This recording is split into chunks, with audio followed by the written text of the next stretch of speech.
आज कविता हुँदो बाका भुल दया र क्षमा ममता सन्तोष जान्दैन त्यो इन्द्रै बिन्ती गरिकन पदमा त्यो बिन्ती मान्दैन त्यो थुप्रोमा बुझिनी मिठो र नमिठो रोजेर छान्दैन त्यो आयो टप्प टिप्यो लग्यो मिति पुग्यो टारेर टर्दैन त्यो त्यसैले गर्दा मैले यहाँ तपाईँलाई भने यो हाम्रो यो हामीले बनाएको नियम होइन यो दिदीको नियम हो त्यसैले गर्दाखेरि हामी सबैको जाने एउटै कुरा हो त्यसैले गर्दाखेरि हामी उहाँप्रति अथवा आज हामी भावपूर्ण श्रद्धाञ्जलीदेखि बाहेक हामी केही दिन सक्दैनौँ र उहाँको थोरै जीवन सम्बन्धी मैले यहाँहरूलाई पढ्ने अनुमति चाहे आदरणीय हाम्रा यस भनौँ मृतकलाई चाहिँ पार पार्ने गुरुजन अनि यहाँ उपस्थित हुनुभएका सम्पूर्ण कुल कुटुम्ब इष्टमित्र आफ्ना आफन्त छरछिमेकी सबैमा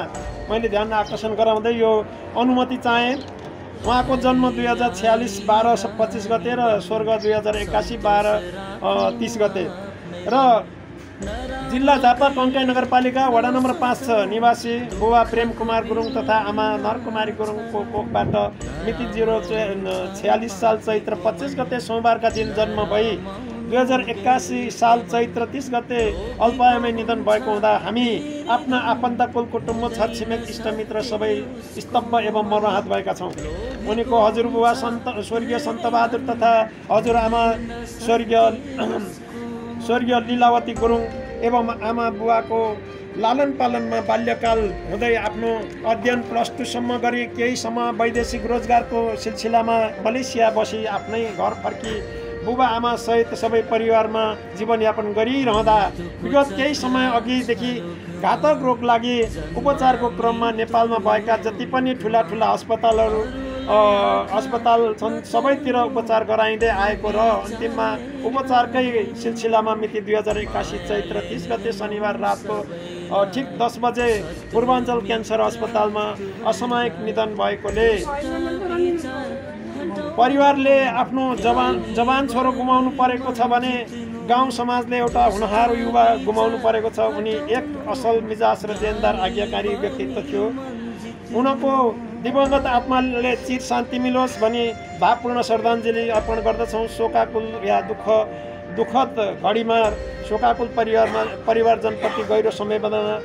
प्रकट गर्दै धैर्य धारण गर्ने शक्ति भगवान बुद्धबाट प्राप्त होस् भन्ने कामना गर्दछौँ र उहाँको परिवार जुन के अरे अहिले शोकाकुलमा रहनुभएका बढियामा लक्ष्मी धनकुमारी गुरुङ, दाजु भाउजू प्रेम प्लस कल्पना, ईश्वर प्लस धनमाया, दीपक प्लस उमा गुरुङ, दिदी भिनाजु, मन्जु प्लस हिमाल, दिल्लु प्लस नवराज गुरुङ र भाइ लुसन गुरुङ, छोरीहरू जुनिला पेमा गुरुङ एवं सम्पूर्ण लामिछाने गुरुङ परिवारहरू र अन्तिममा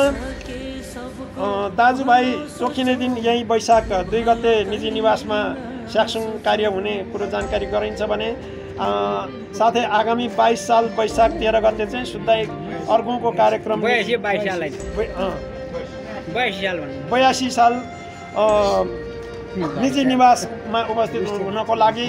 समेत जानकारी गराइँदैछ र यहाँहरू सबैलाई मैले उहाँको भावपूर्ण श्रद्धाञ्जलीको लागि 1 मिनट मौन धारणको लागि म यहाँहरूलाई अनुरोध गर्छु। सबैले चाहिँ आफ्नो टाउकोमा भएका टोपी झुकाइदिनु हुन म हार्दिक अनुरोध गर्दै सुरु भन्छु।